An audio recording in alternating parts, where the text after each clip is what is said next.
On a June night in 1841, Colonel Edmund Thornhill summoned his household slaves to the drawing room of his Dallas County plantation and made an announcement that left them speechless. His wife, Vigilia, who weighed over 400 pounds and could barely leave her chair, would be placed under the care of Silas, a dwarf slave he had purchased 3 months earlier for the specific sum of $400.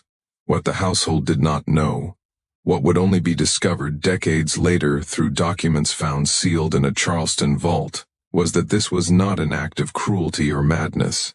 It was the first stage of a medical experiment so disturbing that 7 people had already died in its development, and a secret society of wealthy Southerners had invested thousands of dollars waiting for its success. The Society of Medical Inquiry kept meticulous records, and those records reveal exactly what Colonel Thornhill believed would happen when he gave his dying wife to a slave whose blood he was convinced held the key to her salvation. Before we continue with the story of Thornhill Manor and the nightmare that unfolded behind its closed doors, make sure to subscribe to Liturgy of Fear and hit that notification bell.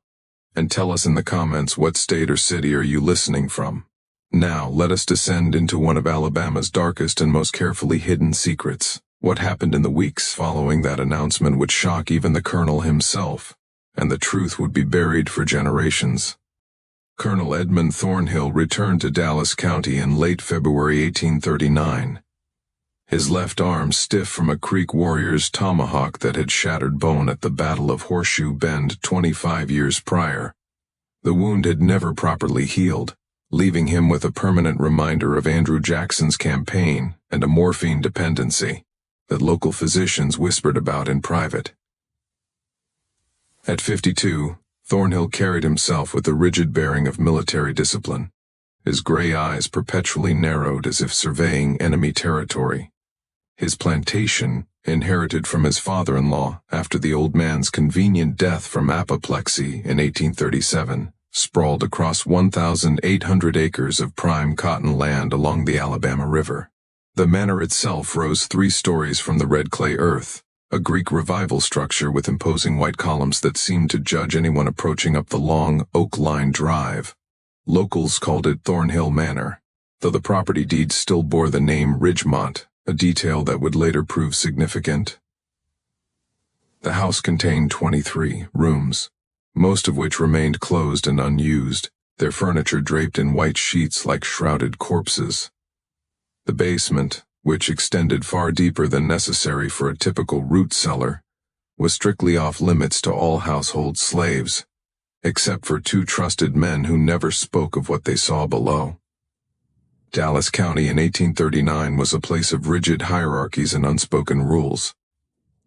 The county seat of Cahaba, situated at the confluence of the Alabama and Cahaba rivers, had briefly served as Alabama's state capital before repeated flooding forced the government to relocate to Montgomery.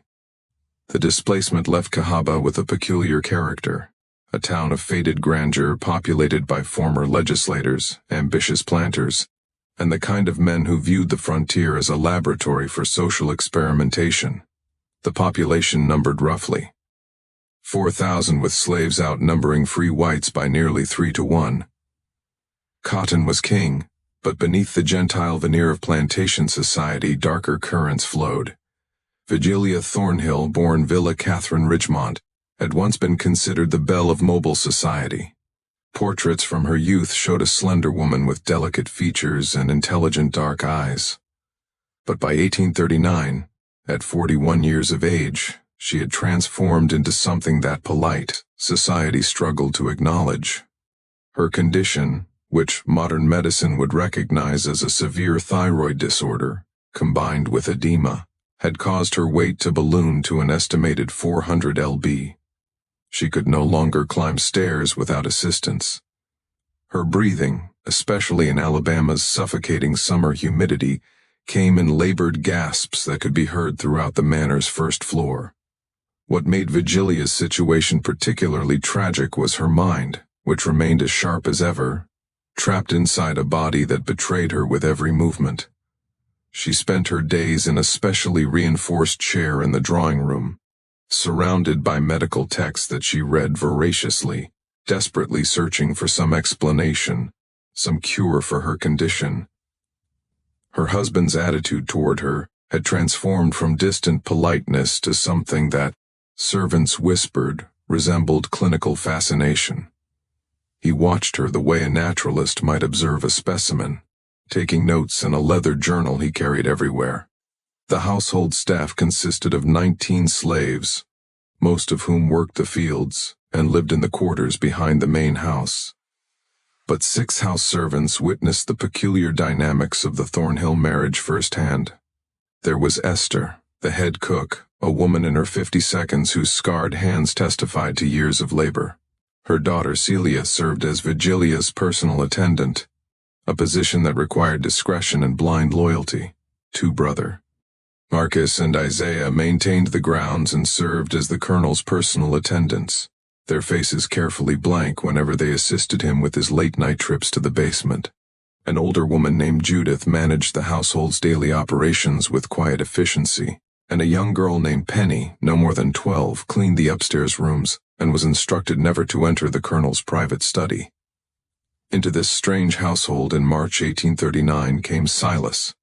The slave auction in Mobile took place on a humid Tuesday morning, when the air hung so heavy with moisture that men's shirt collars wilted before noon.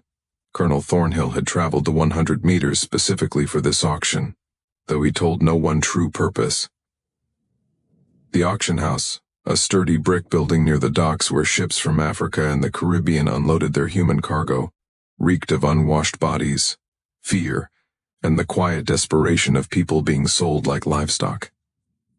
Silas stood on the auction block at precisely 11, and the crowd's reaction was immediate. At 3 feet and 9 in tall, he was a dwarf, a condition that made him simultaneously fascinating and disturbing to the assembled planters. But what truly caught attention was his bearing. Unlike the other slaves who kept their eyes downcast, Silas met the gaze of potential buyers with an unsettling directness. His body, though diminutive, carried surprising strength. His arms were thick with muscle, disproportionate to his slight frame. His face, weathered beyond his 30-something years, bore a scar that ran from his left temple to his jaw, a souvenir from some past violence. The auctioneer, a red-faced man named Dempsey, seemed uncomfortable. "This here is Silas, brought up from the Creole auctions in New Orleans. Previous owner was a Dr. Beauchamp of Louisiana, deceased under unfortunate circumstances. Silas is literate, speaks French and English, has knowledge of medicinal plants, and certain other specialized skills." That phrase, "other specialized skills," caused murmurs in the crowd. Several planters exchanged glances and walked away. In the slave economy of 1839, certain euphemisms carried dark implications. A literate slave was dangerous. One with specialized skills was potentially lethal. But Colonel Thornhill stepped forward, his face betraying no emotion. "What exactly are these specialized skills, Mr. Dempsey?"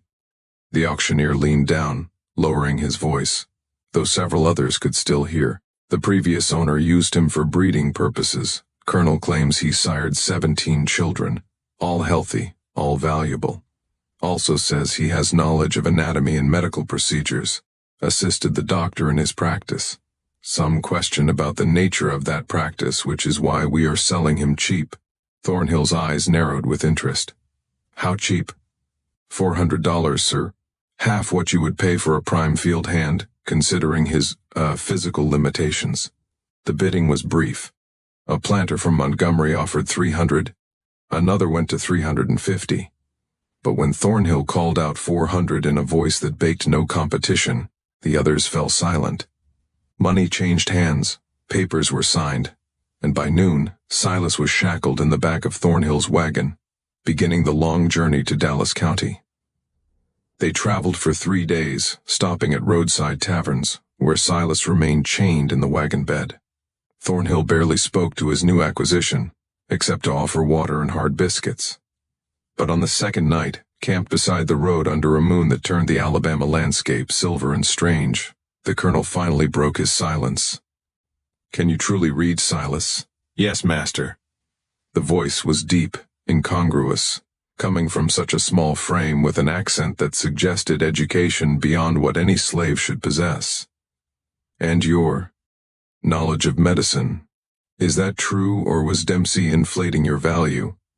Silas turned his head, meeting Thornhill's gaze in the firelight. Dr. Beauchamp trained me for 8 years, master. He believed that small hands were advantageous for certain delicate procedures. I assisted in over 200 surgeries before his death. And what caused his death? Yellow fever, master. Same epidemic that killed half of New Orleans in 37. Thornhill studied him for a long moment. You are lying. I checked the death records before I came to Mobile. Dr. Henry Beauchamp died of arsenic poisoning. The inquest could not determine if it was accidental or murder. You were sold by his widow specifically to remove you from New Orleans before certain questions could be asked. Silas said nothing, but something flickered in his eyes, something that might have been respect for the colonel's thoroughness, or perhaps recognition of a kindred calculating intelligence. I do not care what happened in New Orleans, Thornhill continued. That is the past. What matters is what you can do for me. I have work that requires discretion, intelligence, and a strong stomach. Do you possess those qualities? What kind of work, master? Medical work, experimental in nature. You will assist me, and in return, you will have a private room in the manor, better food than field slaves, and access to my medical library. You will also have certain privileges that others do not enjoy. But you will speak to no one about what we do.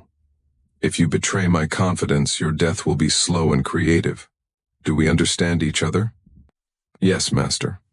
Good. Thornhill leaned back, his damaged arm cradled against his chest.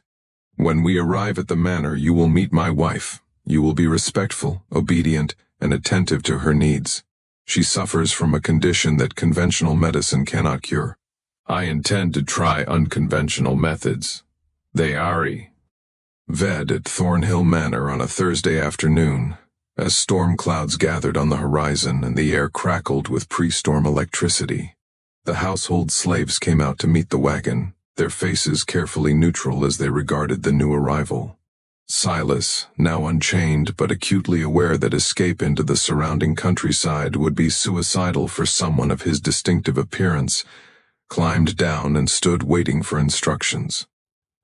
Vigilia Thornhill received him in the drawing room, seated in her reinforced chair near the window where afternoon light illuminated her with cruel clarity.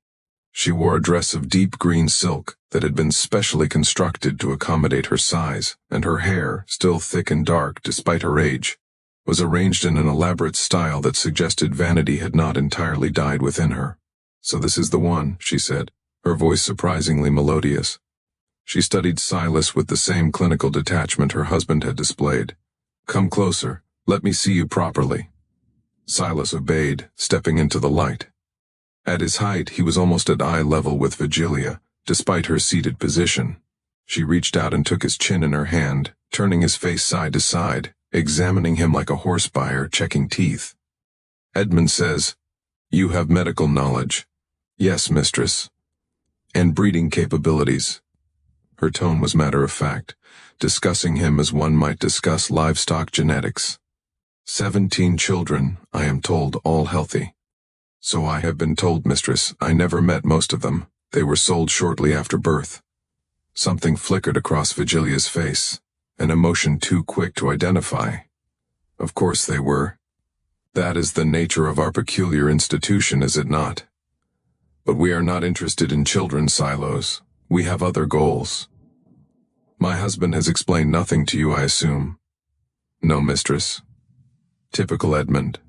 He enjoys his mice. Tyrese. She released his chin and sat back. Her breathing labored from even that small exertion. I am dying, Silas.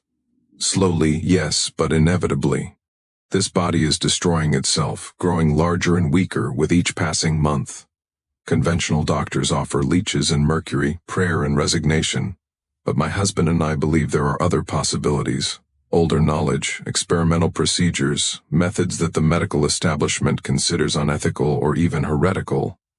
Colonel Thornhill entered the room, his boots clicking on the polished floor. "That is enough for now, Vigilia.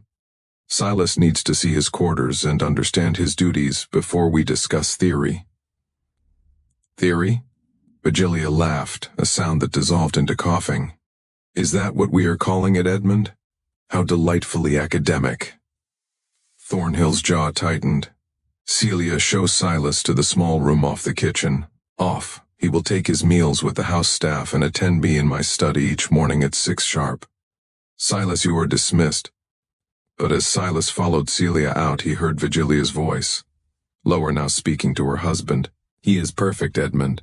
Exactly what we need. When do we begin?" "Soon, my dear, very soon." The room Silas was given had once been a pantry, barely large enough for the narrow bed and small table it now contained, but it had a lock on the inside, a luxury no field slave would ever know, and a window that overlooked the kitchen garden. More importantly, it was near the basement door, and in the nights that followed, Silas would lie awake listening to sounds that drifted up from below. Footsteps, muffled voices, and occasionally a sound that might have been crying, or might have been something else entirely. His duties began simply enough. Each morning he attended Colonel Thornhill in the study, a room lined with bookshelves containing volumes on medicine, anatomy, natural philosophy, and subjects more obscure. Thornhill would dictate notes while Silas wrote in a clear hand, documenting observations about Vigilia's condition. Her weight measured on a special scale brought from Mobile, her food intake carefully monitored, her breathing patterns, the swelling in her ankles, the quality of her sleep. But there were other notebooks too, older ones that Thornhill sometimes consulted but never let Silas touch. Their leather covers were stained with substances that might have been ink or might have been blood, and the glimpses Silas caught of their contents showed anatomical drawings of a precision and detail that suggested first-hand observation of a disturbing nature. "You are wondering about my methods," Thornhill said one morning, catching Silas staring at one of the closed notebooks. "That is natural. Curiosity is the mark of intelligence. But you must understand something, Silas. Medicine, as it is currently practiced, is barbaric. Leeches and laudanum, prayer and ignorance. The human body is a machine. Complex, yes, but ultimately understandable. The ancients knew this. The Egyptians, the Greeks, they studied anatomy through direct observation. But then came the dark ages of Christian morality, where touching a corpse was sin and knowledge was heresy." He pulled down one of the older volumes, its pages yellowed with age. "There are men in Europe, even now, who understand that progress requires sacrifice, who recognize that some knowledge can only be gained through methods that society considers immoral. I studied with one such man in Charleston before the war, Dr. Nathaniel Rutledge, Constance's father. He taught me that the boundaries between life and death, health and disease are more fluid than we imagine. That with the right techniques, the right understanding, we can transfer vitality from one vessel to another." Silas kept his face carefully neutral.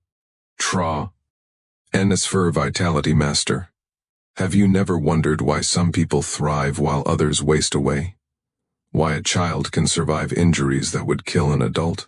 Or why some bloodlines seem cursed with illness while others flourish? It is not God's will, Silas. It is biology, and biology can be manipulated." Over the following weeks, Silas learned the true nature of his duties.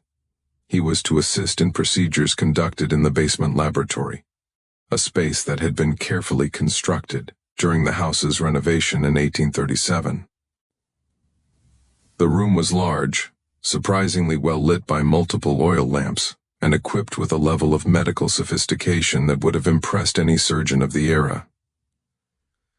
There were examination tables with leather restraints, cabinets containing surgical instruments of gleaming steel, glass containers holding specimens preserved in alcohol, and an entire wall of detailed anatomical charts. But it was the other equipment that revealed the true purpose of this space. Strange machines of brass and wood designed to measure and manipulate the human body in ways that had no legitimate medical application. devices for bloodletting that could drain a person to the point of death, and then theoretically reverse the process. Complicated systems of tubes and pumps that suggested transfusion, or something even more disturbing. We begin with simple observation, Thornhill explained during Silas's first visit to the laboratory. We must establish baseline measurements for both subjects before we can attempt any transfer. Both subjects, Master. Thornhill smiled, an expression that never reached his eyes. You do not think this is only about my wife, do you? No, Silas. This is about testing a theory. If vitality can be transferred, if the life force, the essential energy that some call the humerus and others call the vital spirit, if that can be moved from one body to another, then we must have a donor and a recipient. Vigilia will be the recipient. You, my intelligent friend, are the donor. The room seemed to grow colder. Silas kept his voice steady. You mean to kill me, Master? Kill you? No. No.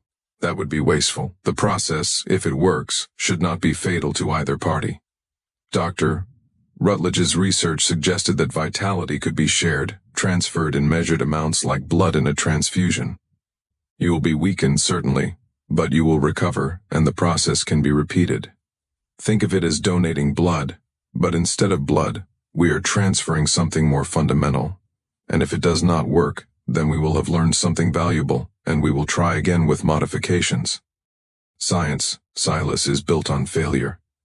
Each unsuccessful attempt brings us closer to success. What Thornhill did not say, what Silas understood with cold clarity, was that modifications likely meant testing on other subjects. And suddenly the question that had been haunting him since Mobile gained terrible significance. What happened to the 7 other dwarfs who had disappeared from auction records across the Deep South?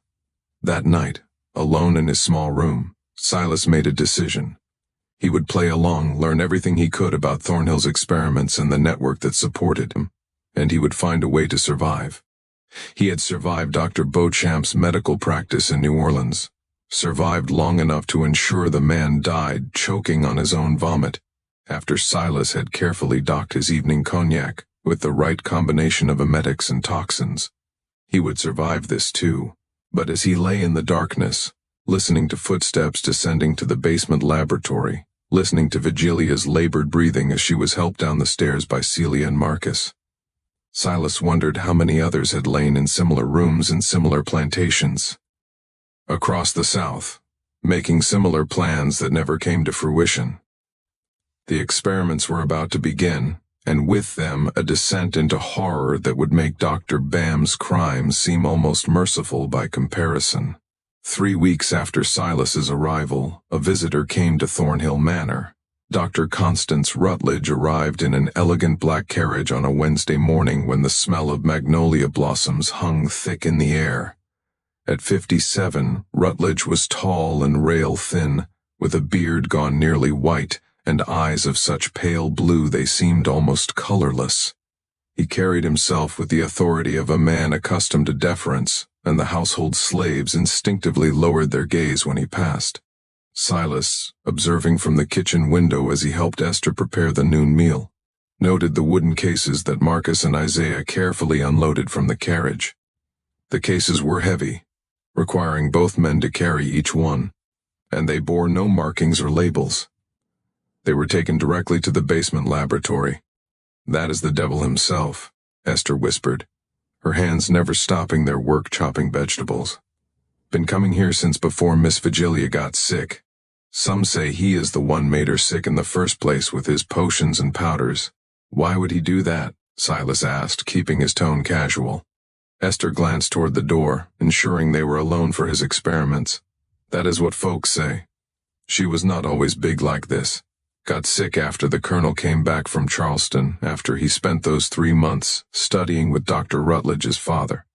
Came back with ideas, with equipment, with ambitions. Miss Vigilia, she went along with it at first. Thought they could cure anything, make themselves immortal or some such foolishness. But then she started changing, swelling up, getting weaker. Now she cannot even leave that chair most days. And the doctor still comes, Sty.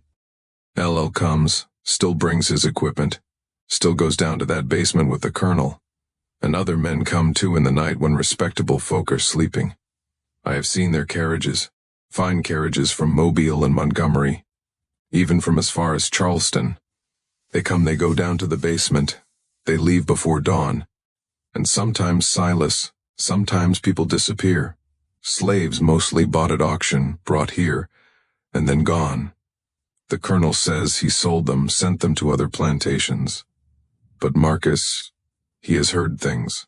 Sounds coming from below. That ain't the sounds of doctoring. Before Silas could respond, Celia entered the kitchen, her face carefully blank. Silas, the colonel wants you in the study. Now the study smelled of tobacco and old leather. Colonel Thornhill stood by the window, Dr. Rutledge beside him, both men turning as Silas entered. Rutledge's pale eyes fixed on him with an intensity that was almost physical. So this is the specimen, Rutledge said, circling Silas like a buyer at an auction. Excellent musculature for his size. The previous owner trained him well. And you say he is literate. Genuinely literate, not just trained to recognize a few words. Test him yourself, Thornhill replied. Rutledge pulled a medical text from the shelf, opened it to a random page, and thrust it at Silas. Read this passage out loud. Silas read a dense paragraph about the treatment of susurrating wounds, pronouncing even the Latin terminology correctly. Rutledge's eyebrows rose, remarkable, and he assisted in surgeries. You said, according to his previous owner's records, yes, over 200 procedures. Even more remarkable. Tell me, Silas, do you understand what we are attempting here? Silas chose his words carefully.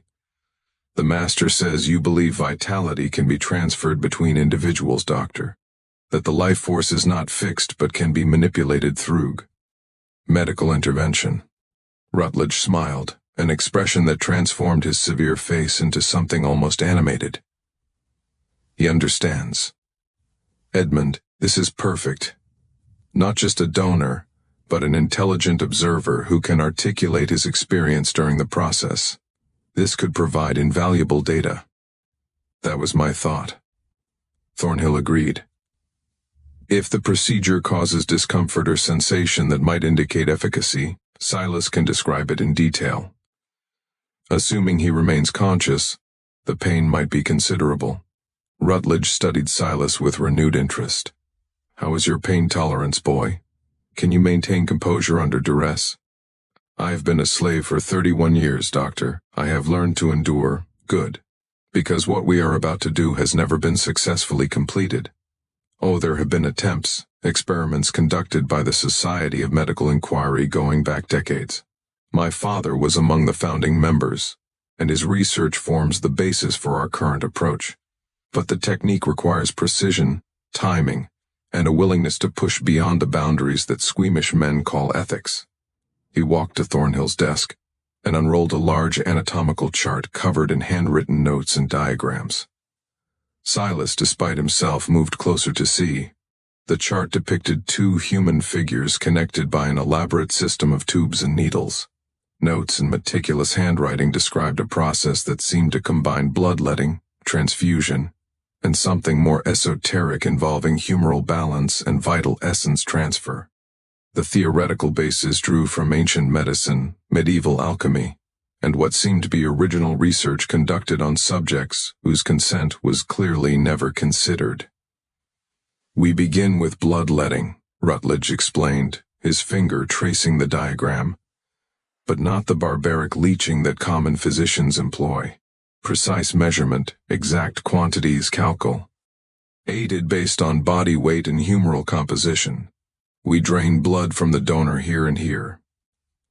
He pointed to marked locations on the diagram's arms and legs. Simultaneously, we administer a tonic to the recipient. A preparation of my own design containing mercury belladonna and certain herbs known to indigenous peoples of the Americas. This tonic opens what I call the vital channels, making the recipient's body receptive to new vitality. Then comes the transfer. Using graduated transfusion, we introduce the donor's blood into the recipient's system, but it is not merely blood we are transferring. The tonic and the ritual timing conducted according to lunar phases and humoral correspondences allow us to transfer something more essential. Call it life force, call it vital energy, call it what you will.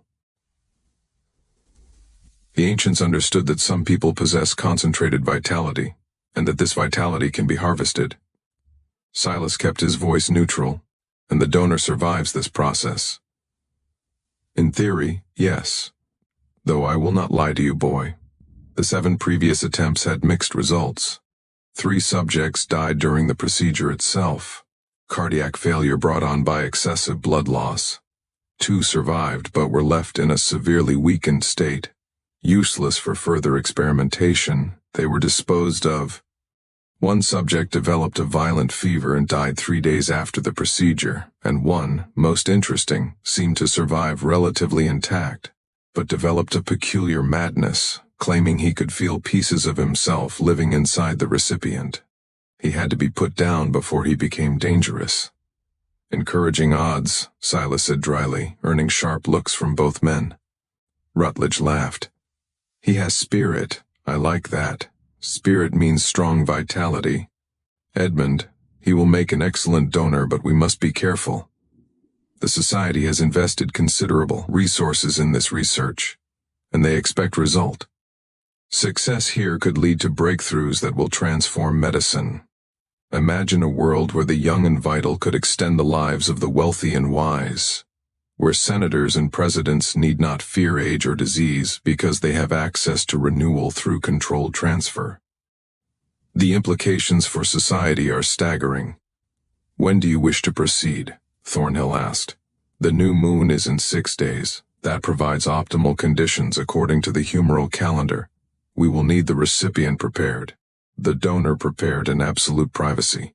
No household slaves can know the exact timing or witness the procedure itself. Can you ensure discretion? Marcus and Isaiah are loyal. They will guard the doors and ensure no one interrupts. And your wife, is she prepared? Vigilia understands what we are attempting. She is eager to begin. Rutledge nodded slowly. Then we proceed in 6 days.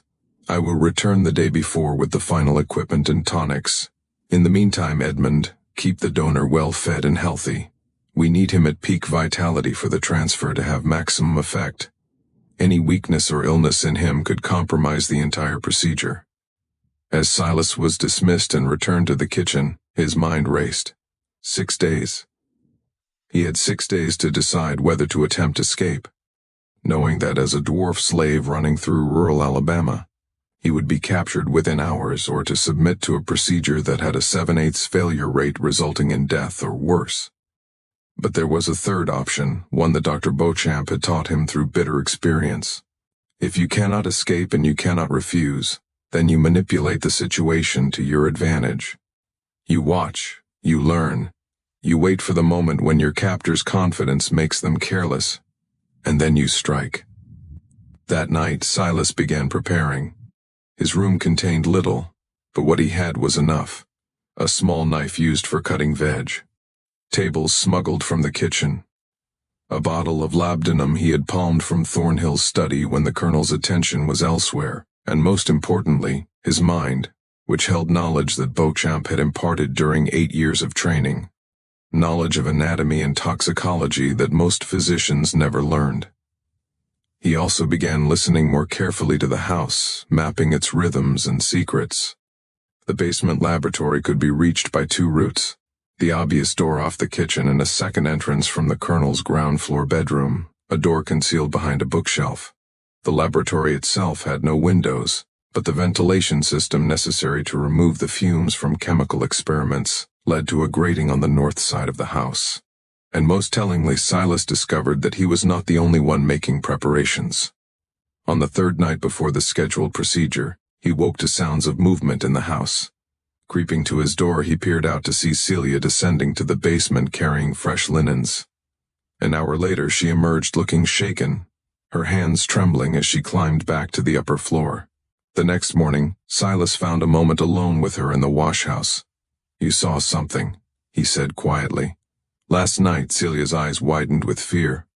"I cannot talk about it. The colonel will have me whipped if I say anything. I am going to be in that basement in 3 days, Celia. Whatever you saw, I need to know. She glanced around, ensuring they were alone, then leaned close. There are cages down there, Silas. Iron cages built into the walls, and in one of them there is a man, or what is left of a man. He cannot speak, cannot do anything but stare. His skin is wrong, covered in marks like he has been cut open and sewn back up dozens of times. The colonel says he is a failed experiment, kept alive for observation. When I brought the linens, Dr. Rutledge was measuring him, writing notes about how long he had survived in his current state. How long has he been there? I do not know. Months at least, maybe longer. Silas, they are going to do worse to you. I have heard them talking. This is not about curing Miss Vigilia. This is about something else. Something they call the ultimate experiment. They talk about it like preachers talk about salvation, like it is the most important thing in the world, and they do not care who dies to achieve it. Silas absorbed this information, feeling his options narrow further. If there was already a subject being kept in the basement, a failed experiment, then Thornhill and Rutledge had gone far beyond theoretical research. They were conducting systematic human experimentation, and the Society of Medical Inquiry, whatever that organization was, supported and funded their work. Celia, if something happens to me, if the procedure goes wrong, you need to tell people what you have seen. Tell the other slaves. Tell anyone who will listen. She shook her head frantically.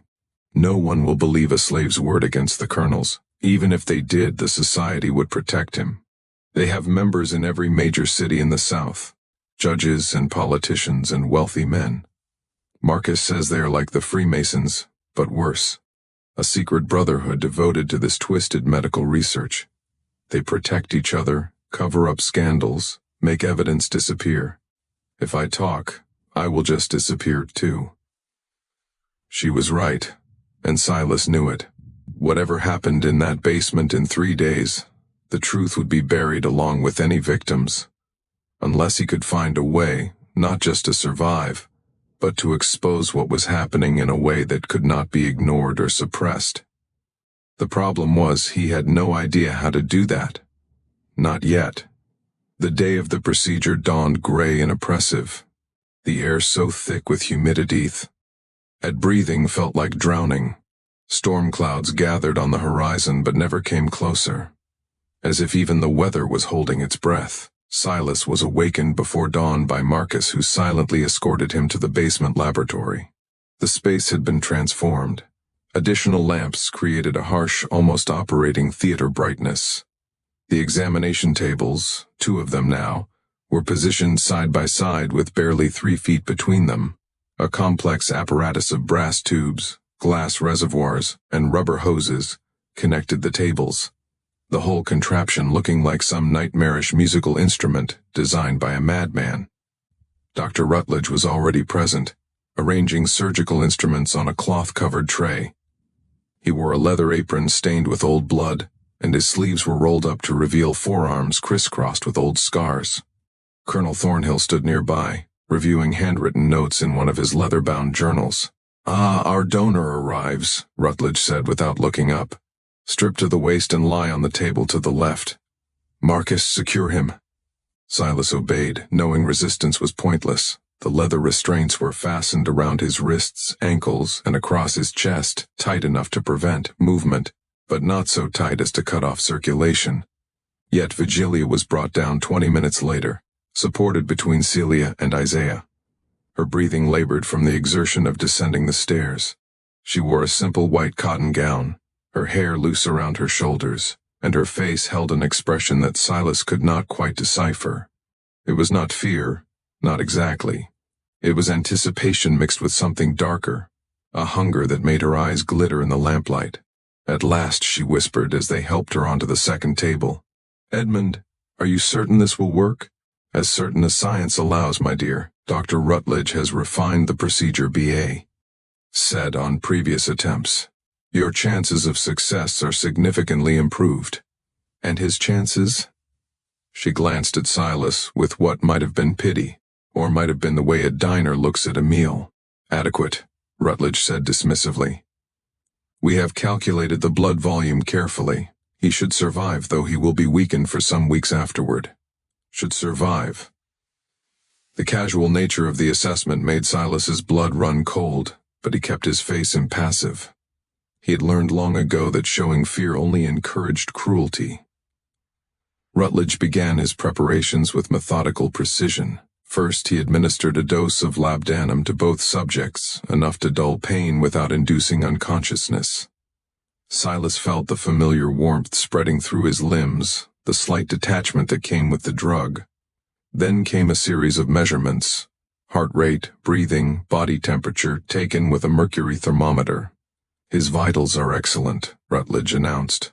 "Pulse strong and steady at 68 beats per minute. The donor is in optimal condition, and the recipient Thornhill, who had been examining Vigilia, consulted his notes. Pulse elevated at 92. Breathing labored but stable. She is ready. Then we begin. Marcus, Isaiah, take your positions at the doors.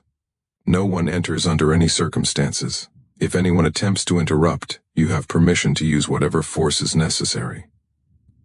The two slaves nodded and departed, their footsteps echoing on the stairs. Celia was dismissed as well, leaving only the three principals and their unwilling subject in the laboratory's harsh light. Rutledge opened one of the wooden cases he had brought, revealing rows of glass vials containing liquids of various colors. He selected 3 and began mixing them in a graduated beaker, his movements precise and practiced. The resulting liquid was a deep amber color that seemed to glow in the lamplight. "E-tonic," he explained, though Silas suspected he was speaking more for his own satisfaction than for any educational purpose. 40 grains of mercury in suspended solution, extract of belladonna, carefully measured to expand the vital channels without inducing fatal arrhythmia, and a tincture derived from a plant the Cherokee call ghostweed, which opens the boundary between physical and vital forces. He approached Vigilia first, holding the beaker to her lips. "Drink it all, my dear. Quickly now, before the mercury settles."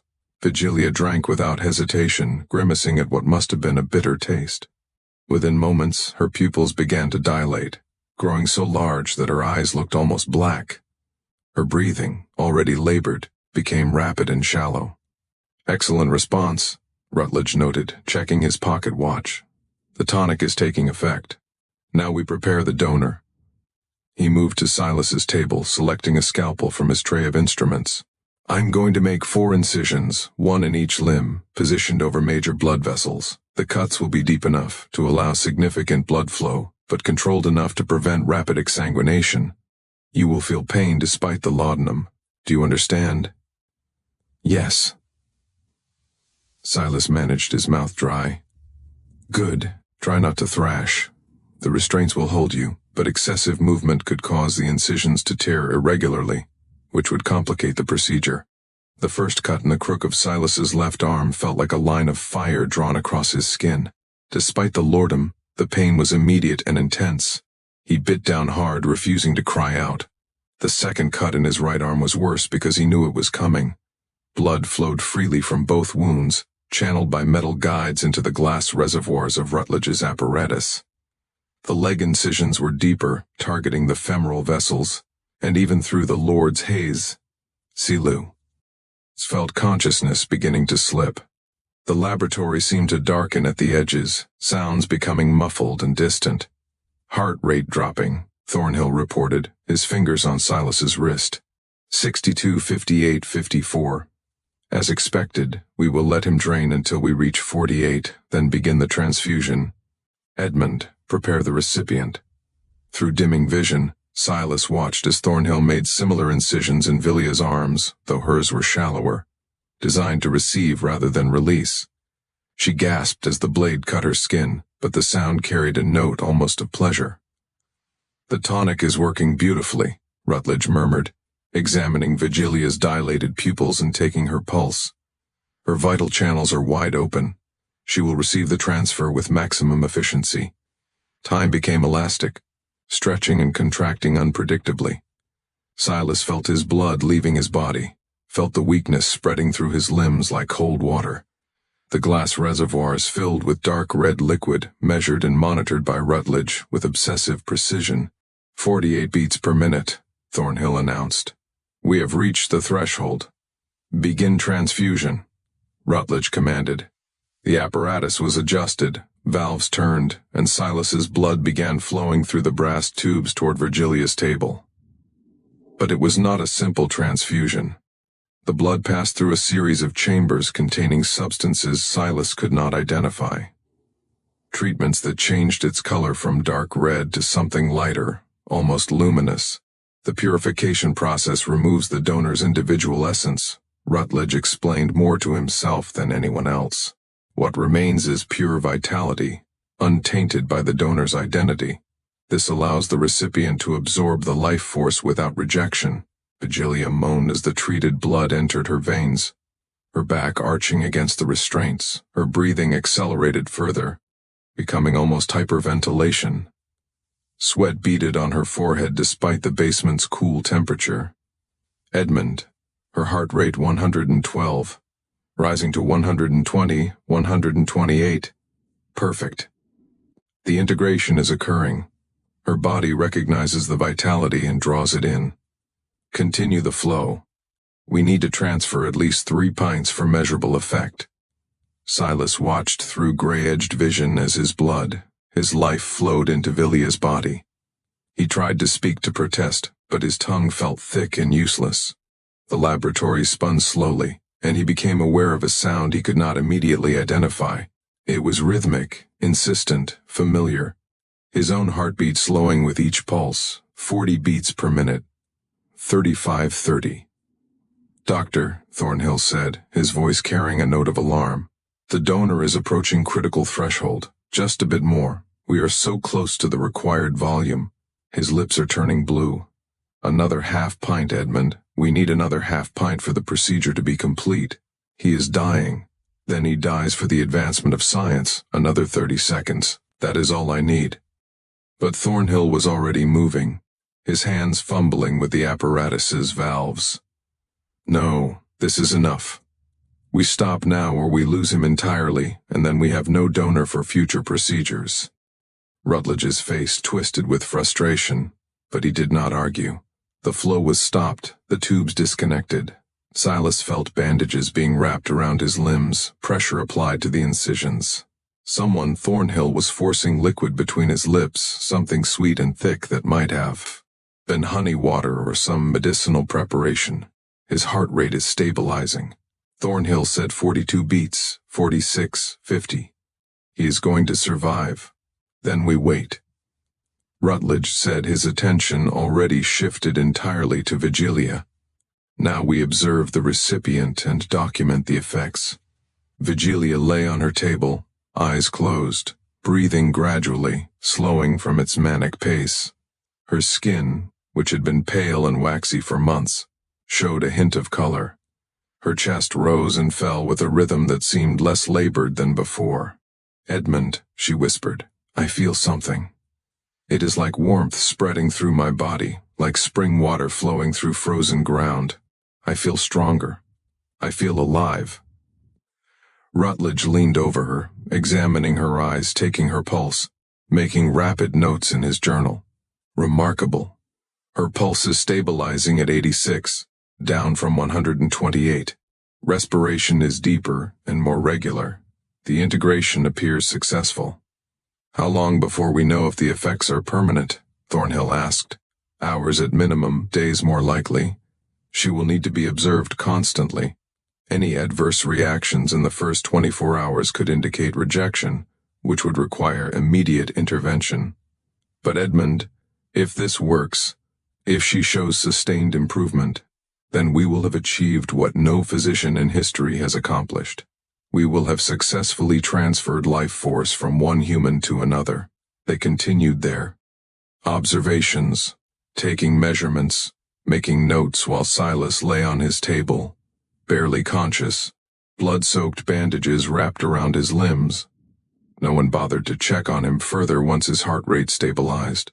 He was the donor, the source, and now that he had served his purpose, he was simply maintenance to be kept alive for potential future use. Through the fog of weakness and lingering aldenum, Silas listened to them celebrate their success. He listened to Vigilia describe the sensations flowing through her body, the feeling of renewed vitality, the hope that she might actually recover. He listened to Thornhill and Rutledge plan future procedures, discussing optimal intervals between sessions, calculating how much blood could be safely taken without permanently damaging the donor. And he began to understand something that should have been obvious from the beginning. This was never about curing Vigilia. This was about testing a methodology that could be sold to the wealthy and powerful. Imagine a plantation owner drawing vitality from his youngest, healthiest slaves to extend his own life. Imagine senators and industrialists maintaining youth and vigor by harvesting life force from carefully selected donors. The implications, as Rutledge had said, were staggering and monstrous. Hours passed. Eventually, Marcus and Isaiah returned to carry Silas back to his room, dumping him on the narrow bed with minimal care. Esther appeared with broth and bandages, her face carefully blank as she tended to his wounds. "Drink this," she commanded, holding a cup to his lips. "You have lost too much blood. You need to drink as much as you can. Build your strength back."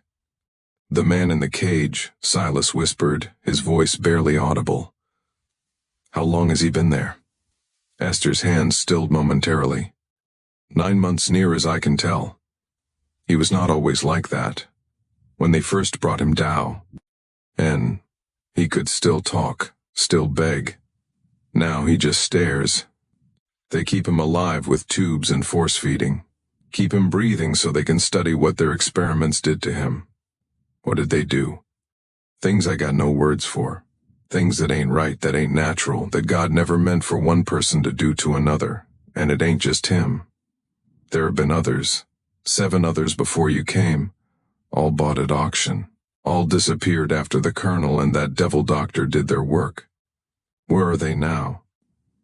Esther's eyes filled with tears. She refused to let fall. Buried in the woods past the north field. Marcus knows where. He is the one they make dig the graves. He is the one who has to live with what he has seen, with what he has been forced to help with. It is killing him inside Silas. It is killing all of us, watching this evil and being powerless to stop it. Silas closed his eyes, feeling the weakness in his body, the ache in his limbs where the incisions throbbed despite the bandages. He had survived the procedure, but 7 others had not. 7 people whose names would never be recorded in any history, whose deaths would never be investigated, whose graves would never be marked unless someone stopped it. The thought was barely formed before exhaustion claimed him, dragging him down into darkness where he dreamed of the caged man's empty eyes and the sound of shovels breaking earth. 3 days passed in a blur of weakness and fever. Silas drifted in and out of consciousness, aware of Esther's hands changing his bandages, of bitter medicine forced between his lips, of voices discussing his condition as if he were not present. The incisions in his limbs grew inflamed, showing signs of infection despite Esther's careful tending. On the 4th day his fever broke, and he woke to find Dr. Rutledge standing beside his bed, examining the wounds with clinical detach. "Meant, the infection is responding to treatment," Rutledge announced to Thornhill, who stood in the doorway. "He should recover full function within 2 weeks. The blood loss was substantial but not permanently damaging. He will be suitable for a second procedure within 6 weeks." "And Vigilia?" Thornhill asked, showing remarkable improvement. "Her breathing is significantly better. The edema in her ankles has reduced by nearly 40%, and she has lost approximately 15 lbs. She was able to climb the stairs to the 2nd floor yesterday, something she has not managed in over a year.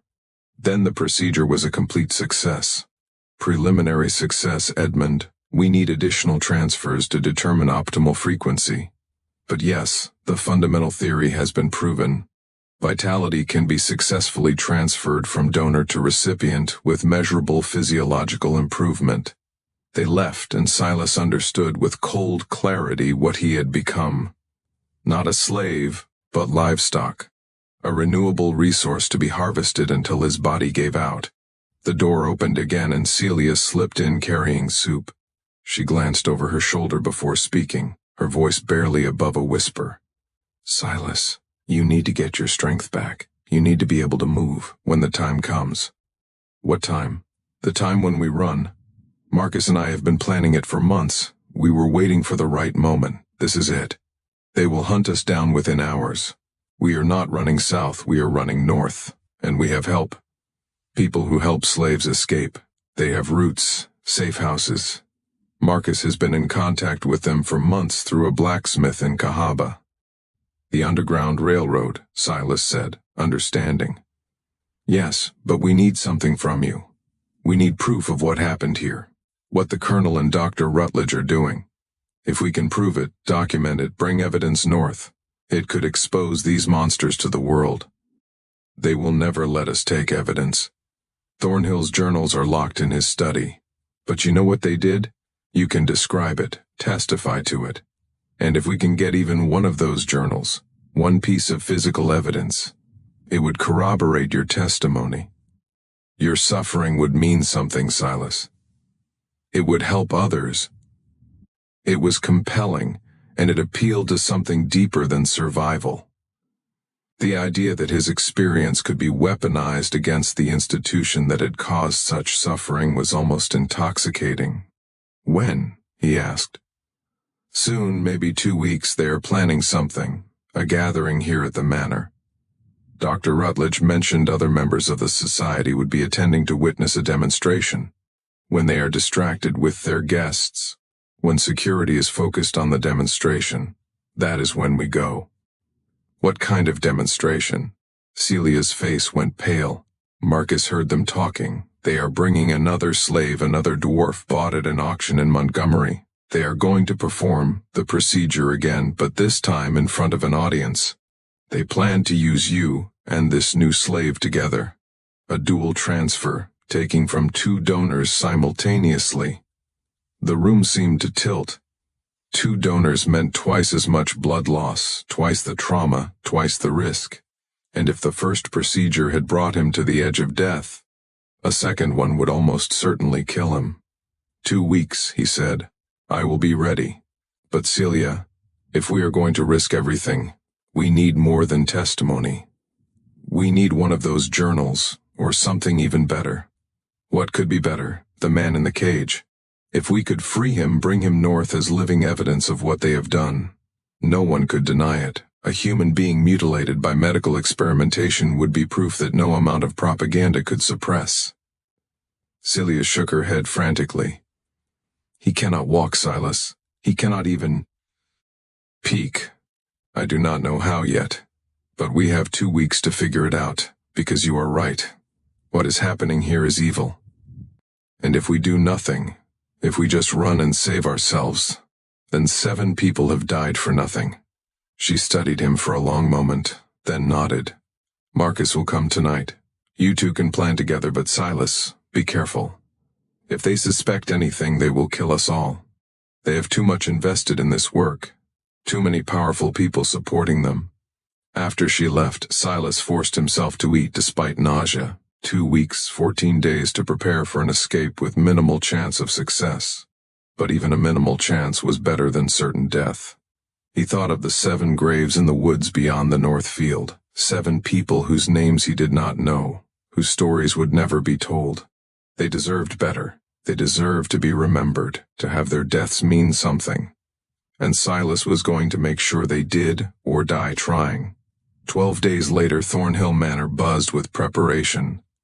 The Society of Medical Inquiry was sending 7 representatives from across the South, planters, physicians, and natural philosophers, all wealthy enough to pursue experiments that conventional medicine would condemn and powerful enough to ensure their activities remained hidden. The second slave had arrived 3 days prior. His name, according to the bill of sales, Silas glimpsed, was Abel, 20 to 6 years old, 4 trillions tall, described as docile and healthy. He was kept isolated on the 3rd floor, fed well and monitored constantly. Silas caught a glimpse of him once, a young man with a broad face and frightened eyes who looked up at footsteps with an expression that broke Silas's heart. He knew what was coming.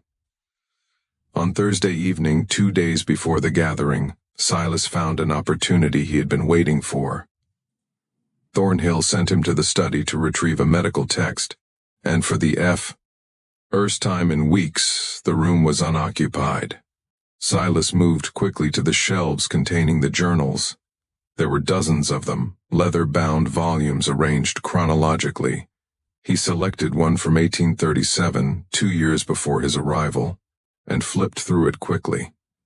The contents made his stomach turn. Page after page of clinical descriptions of procedures performed on slaves whose names were noted only as numbers.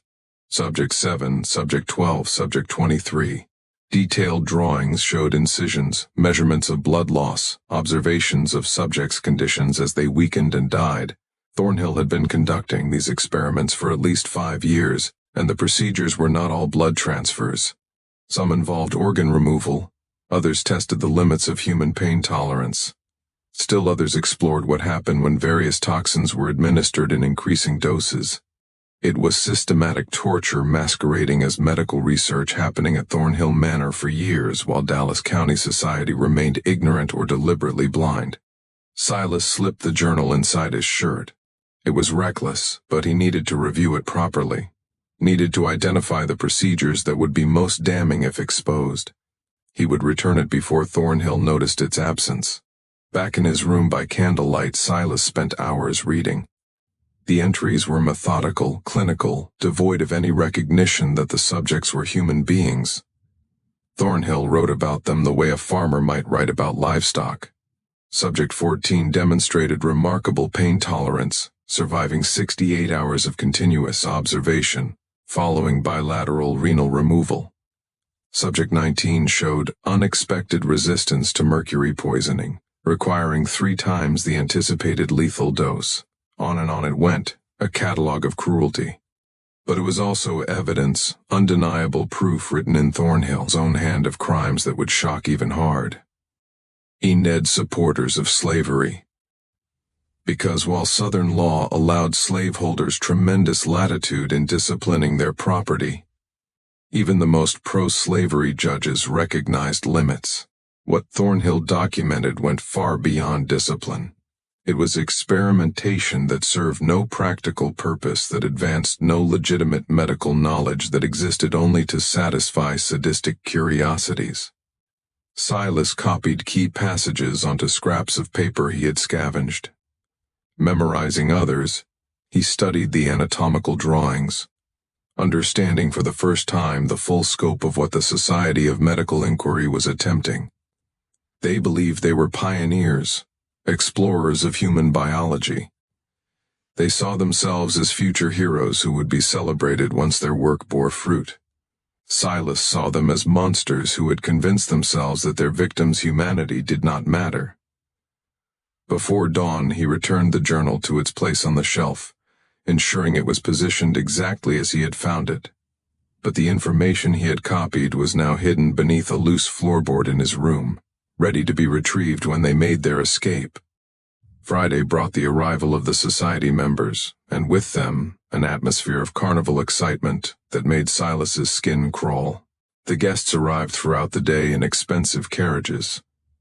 Silas watched from the kitchen window as they greeted Thornhill like brothers, shaking hands and speaking in loud voices about their anticipation for tomorrow's demonstration.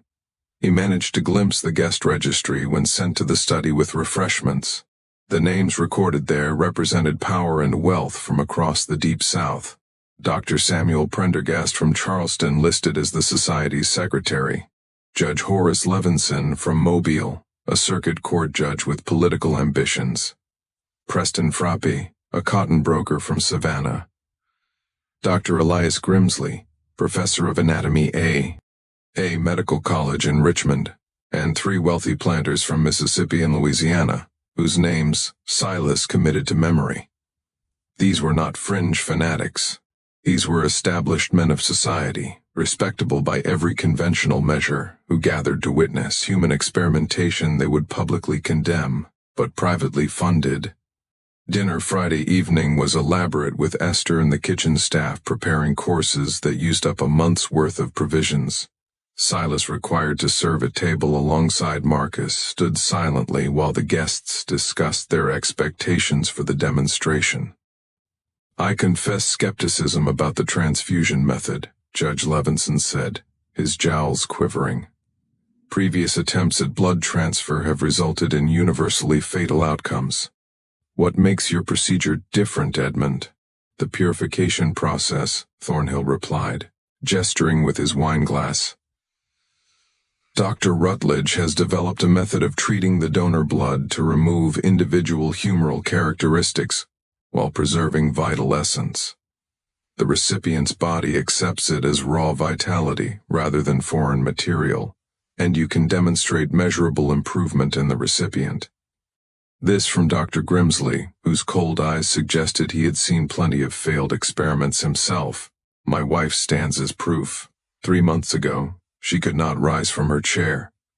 Tonight she joined us at table and managed the stairs without assistance. Her weight has decreased by 40 lb. Her breathing has normalized, and her general vigor has returned, all from a single transfer procedure." Vigilia, seated at the far end of the table, smiled radiantly. She did indeed look transformed from the woman Silas had first seen. Color had returned to her cheeks, her movements were less labored, and her eyes held a brightness that had been absent before. "Remarkable," Preston Fairhope murmured. "And tomorrow's demonstration will involve dual donors." "Precisely. Our theory suggests that simultaneous transfer from 2 sources will produce even more dramatic results. We will be taking blood from both donors in carefully measured quantities, processing it through the purification apparatus, and introducing it to the recipient in controlled stages. The entire procedure should take approximately 3 hours, and the donors survive this?" Judge Levinson asked. "We anticipate at least one will survive with adequate recovery time. The other may experience complications, but that is an acceptable research outcome. We have additional subjects available, should replacements be necessary." The casual discussion of human lives as expendable research materials made Silas's hands shake as he poured wine. Marcus, standing beside him, remained perfectly still, but Silas could feel the tension radiating from him. After dinner, as the guests retired to the drawing room for cigars and brandy, Marcus and Silas found a moment alone in the kitchen. "Tomorrow night," Marcus whispered during the demonstration. "That is when we go." "Abel," Silas said, "we cannot leave him." "Silas, we cannot save everyone. If we try to free him during the procedure, we will be discovered immediately. Then we do not free him during the procedure. We free him after, when they are distracted by whatever results. The chaos will be our cover." Marcus closed his eyes. "You are asking us to risk everything for a man who might already be too damaged to survive the journey. I am asking us to be better than them, to remember that every life matters, even when the law says it does not." A long silence stretched between them. Finally, Marcus nodded. "Celia has the travel supplies hidden in the smokehouse. The wagon will be waiting 2 miles north on the river road at midnight. We have a 4-hour window before they realize we are gone and start searching. It is not but it is all we have. Just when we thought we had seen it all, the horror in Thornhill Manor intensifies. If this story is giving you chills, share this video with a friend who loves dark mysteries. Hit that like button to support our content, and do not forget to subscribe to never miss stories like this. Let us discover, together, what happens next." Saturday evening arrived with oppressive humidity that made the air feel solid. The basement laboratory had been prepared for observers, with chairs arranged in a semicircle around the 2 examination tables. Additional lamps created a theatrical brightness that made the space feel both clinical and nightmarish. Silas and Abel were brought down separately. Abel was crying silently, tears streaming down his face as Isaiah helped him onto one of the tables. Silas climbed onto his table without assistance, his jaw set, his mind focused on survival and what would come after. The society members filed in, taking their seats with the anticipation of theatergoers awaiting a performance.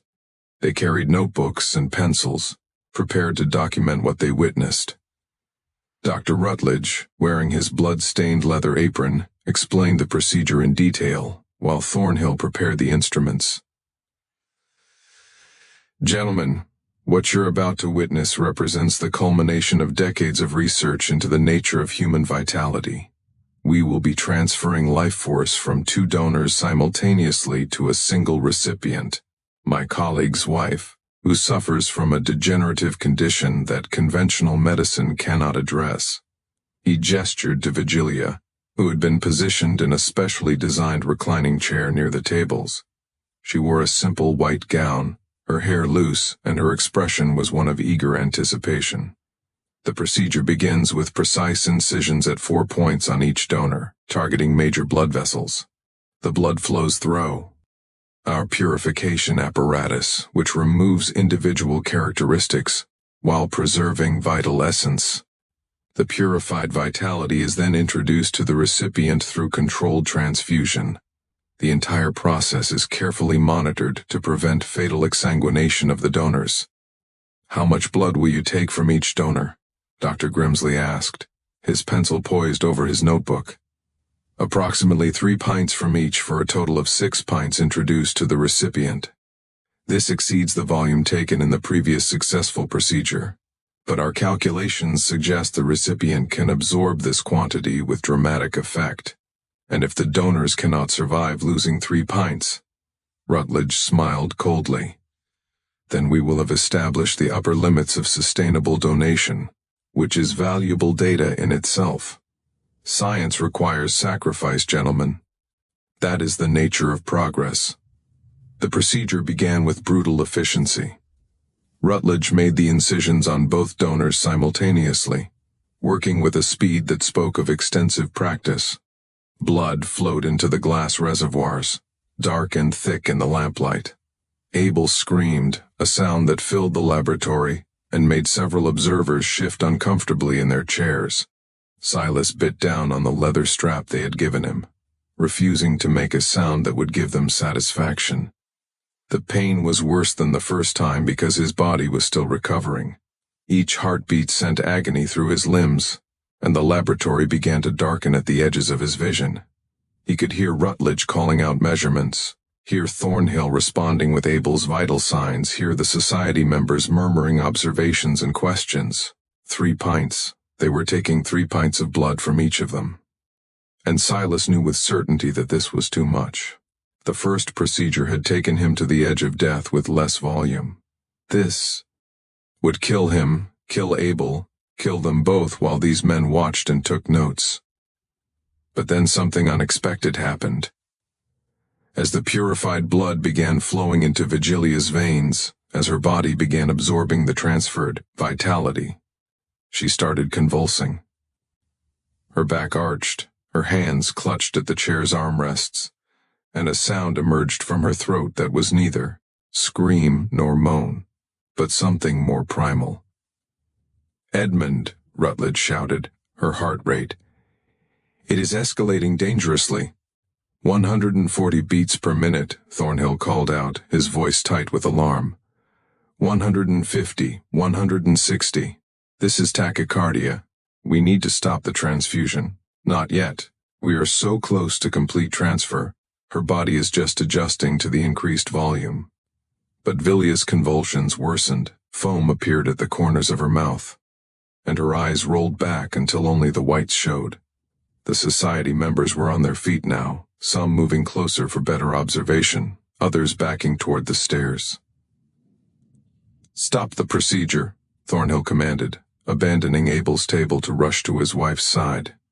"She is dying, Constance. Stop it now." Rutledge finally turned the valves, halting the flow. But the damage was done. Vigilia's body went rigid, every muscle locked in spasm, and then suddenly went limp. The silence that followed was absolute except for Abel's whimpering and the sound of blood still dripping into the reservoirs. Thornhill pressed his fingers to his wife's throat, searching for a pulse. His face went white. No, this cannot be happening. Constance, do something." Rutledge moved to examine Vigilia, his hands moving with clinical precision, even as his eyes showed something that might have been panic. "Cardiac arrest. The heart could not handle the volume or the intensity of the transfer. "Edmund, I am sorry, but she is gone." The laboratory erupted in chaos. Society members shouted questions, some demanding answers, others already moving toward the stairs, clearly wanting to distance themselves from the failed experiment. Thornhill stood frozen beside his wife's body, his hands shaking, his face a mask of disbelief. In the confusion, no one noticed Marcus and Isaiah moving toward the examination tables. No one saw them quickly bandaging Silas's and Abel's wounds with strips of cloth. No one noticed Celia appearing at the laboratory door with bundles of supplies. Now Marcus hissed, helping Silas off the table. Silas's legs nearly gave out, but Marcus held him up. Isaiah did the same for Abel, who could barely remain conscious. They moved toward a corner of the laboratory that the chaos had left unguarded.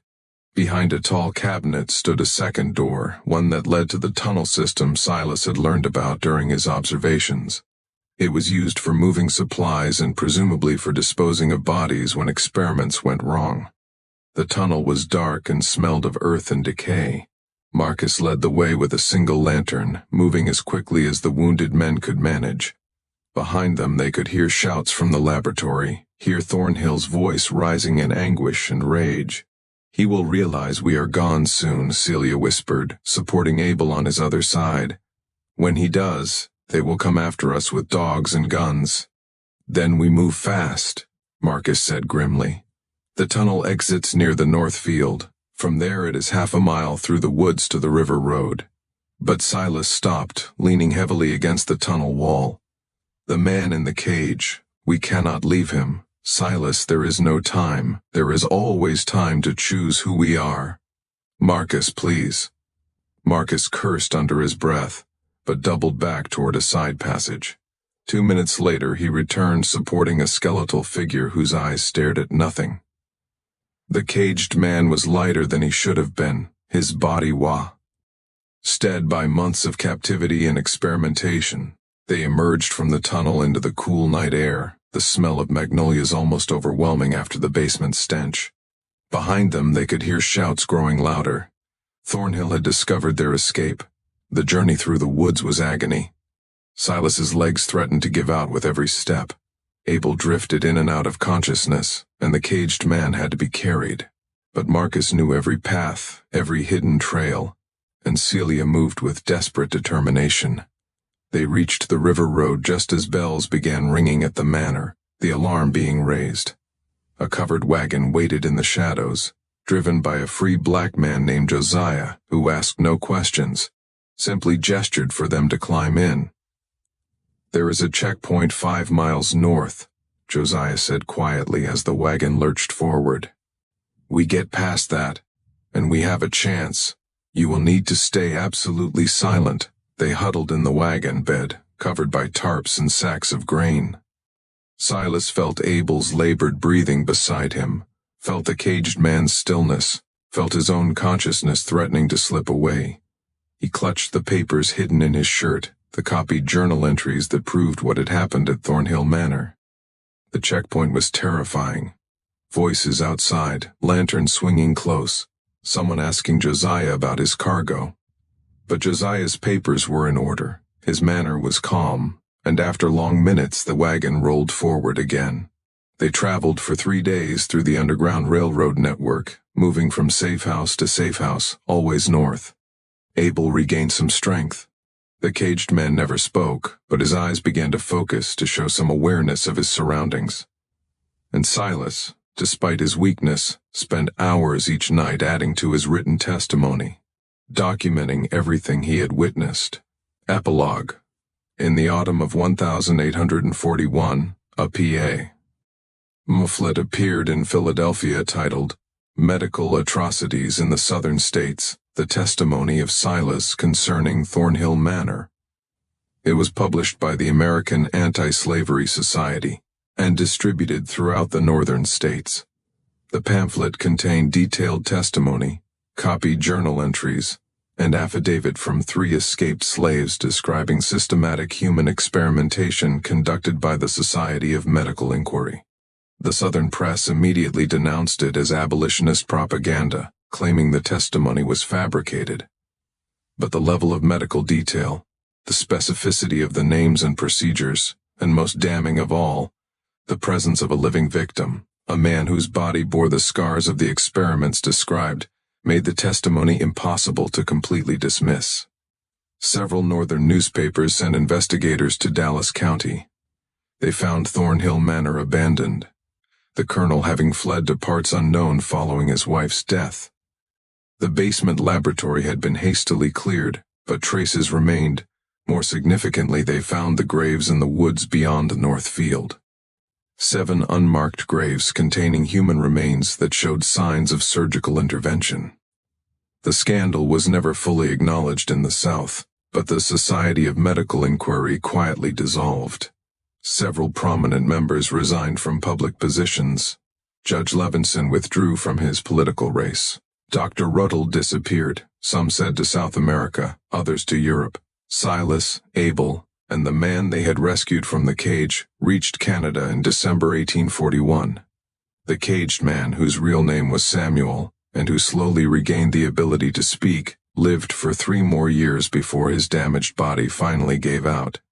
But he lived those years as a free man, and his testimony before Canadian abolition societies helped fuel the growing movement against slavery.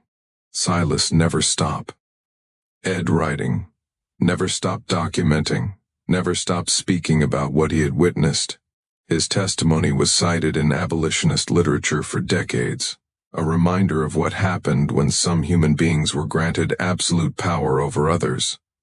The surgical instruments found beneath Thornhill Manor in 1923, 82 years after they were buried, were eventually donated to a medical museum where they remain today. A silent testament to the horrors that occurred in that basement laboratory. The journals that Silas copied from were never recovered, presumably destroyed by Thornhill before his flight. But the story survived. The testimony survived. The memory of 7 people who died as subjects in twisted experiments survived, carried forward by a man who refused to let their suffering be forgotten. This mystery from curious historians exposes a chilling moment where science was perverted by power and prejudice. The story of Thornhill Manor forces us to remember that the most profound horrors are often human-made, born in the shadows of unquestioned authority.